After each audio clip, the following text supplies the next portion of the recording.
Hello everyone.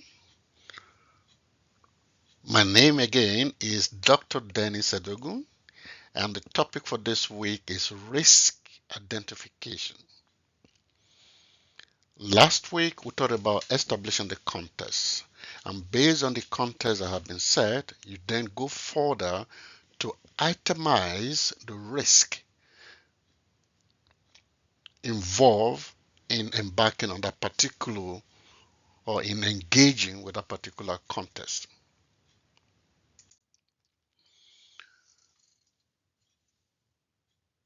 Understanding risk is the first step to managing it. You can't manage what you don't know or what you don't understand. Risk is a possibility of an event occurring that will have an impact on your objectives, and this impact can be positive or negative. So you need to be aware of the negative impacts called threats so that you can minimize the consequences on your business or your personal life. You also need to be aware of the positive risk called opportunities so you can take advantage of them to maximize your gain. The key message here is risk is not just for businesses or personal or professionals. It's everywhere. Even animals manage their risk. Risk is universal. Risk management isn't just for human beings alone, as you can see here. Even animals identify risk and take action to survive. For instance, birds fly away from storm or before storm happens. Ants store food ahead of time before winter months. If you live in North America or in the parts of the world where we have winter months. There, avoid open fields when predators are near.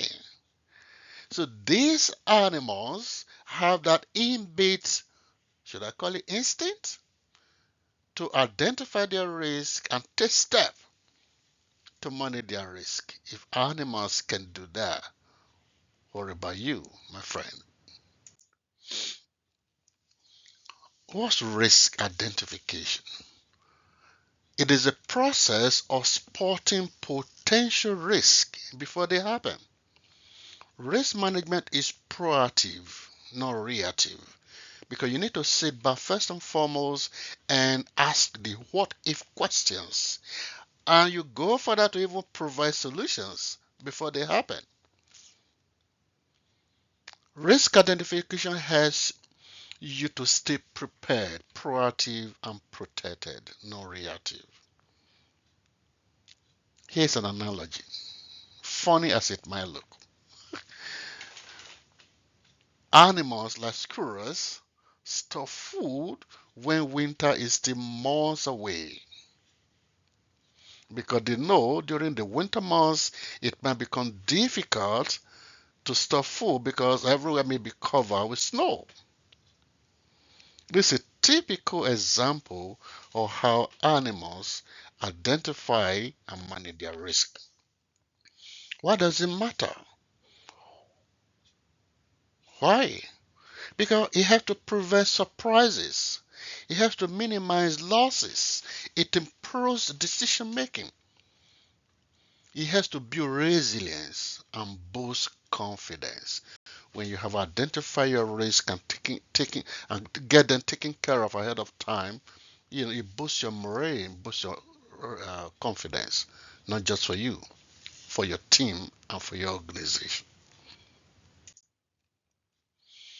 Here are types of risk to identify.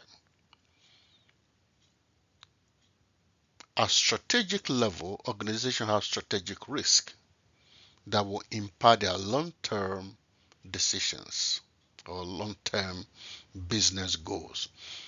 An organization could have a goal for, um, let's say, expansion into international business in 5 years. They could also have profitability goals. It could be increasing profitability by 20% in 5, 10 years time. There are also operational risks which impact the day-to-day running of the organization. There are financial risks involving money.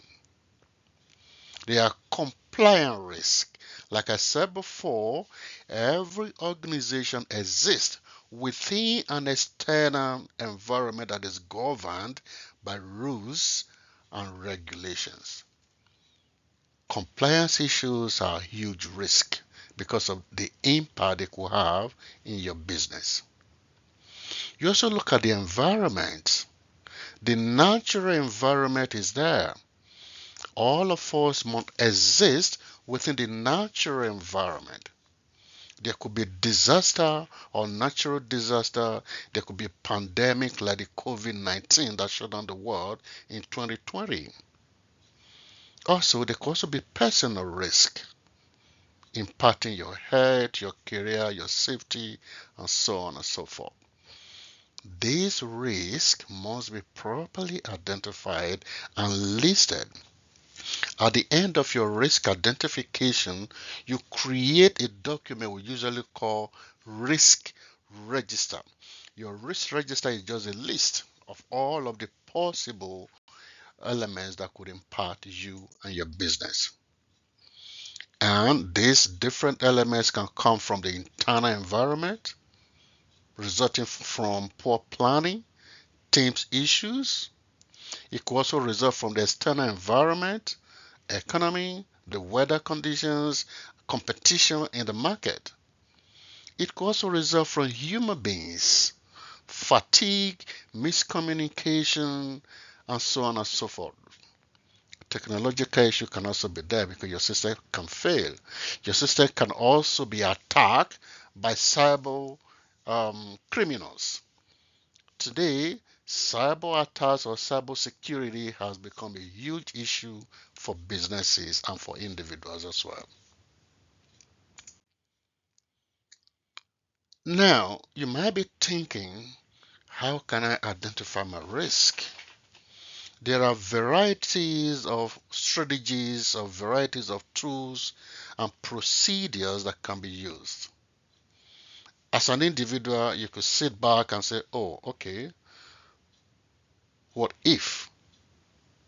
And do a short analysis or identification as an individual. But we usually, as risk professionals, uh, encourage people to involve their teams in identifying their risk. And that comes through a process described as brainstorming.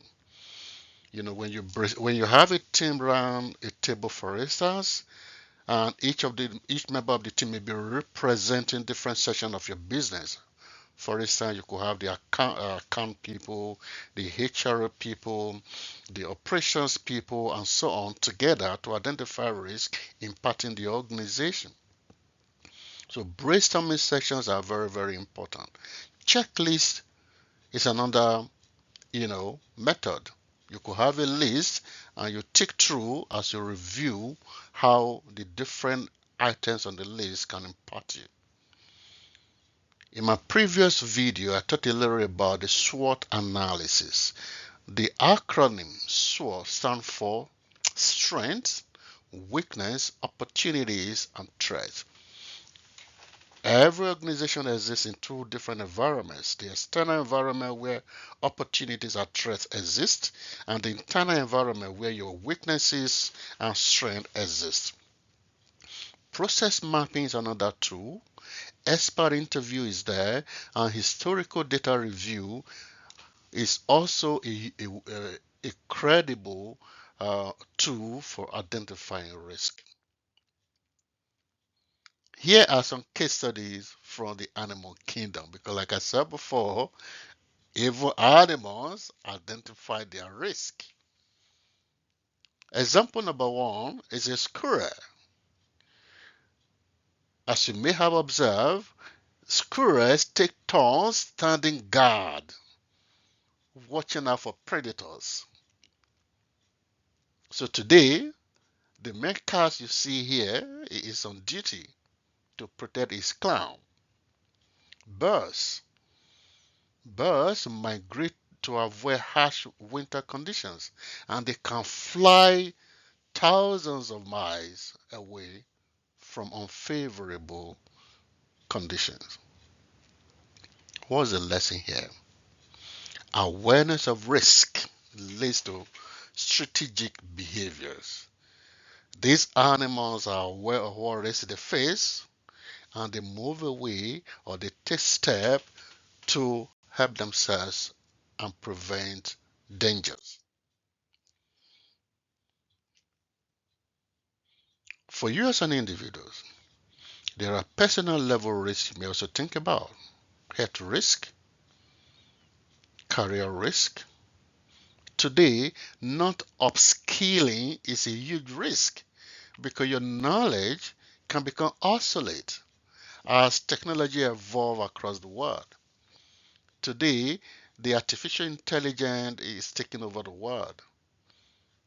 Instead of running away and condemning the use of AI, it might be helpful if you gain some skills around the use of AI so that you can maximize the opportunity. There are also business level risk. For instance, for an organization, not having the appropriate insurance policy might be a huge risk. In any case, some insurance policies are mandatory. For instance, if you have vehicles in Canada, you must have vehicle insurance. It's illegal to drive in Canada without vehicle insurance, and it's the same thing in most part of the world. Again, as an individual, relying on one revenue source may be a huge risk because if that source runs dry, you will be impacted negatively.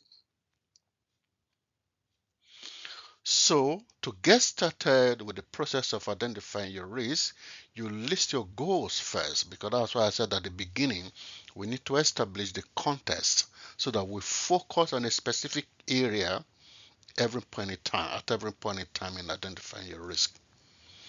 Then you identify what could go wrong and ask those what if questions. Use the tools we discuss here to identify and pinpoint your risk. And again, you need to write them down. By itemizing your risk and documenting it, allow you to create what we call risk register.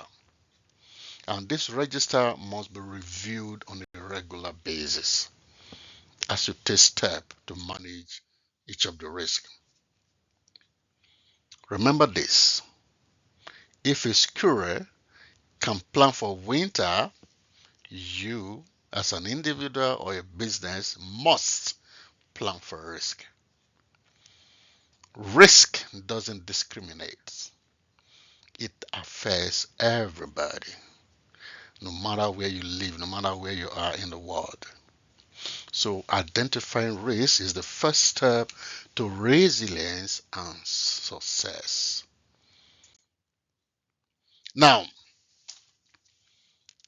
subscribe for more tips on risk management and success strategies.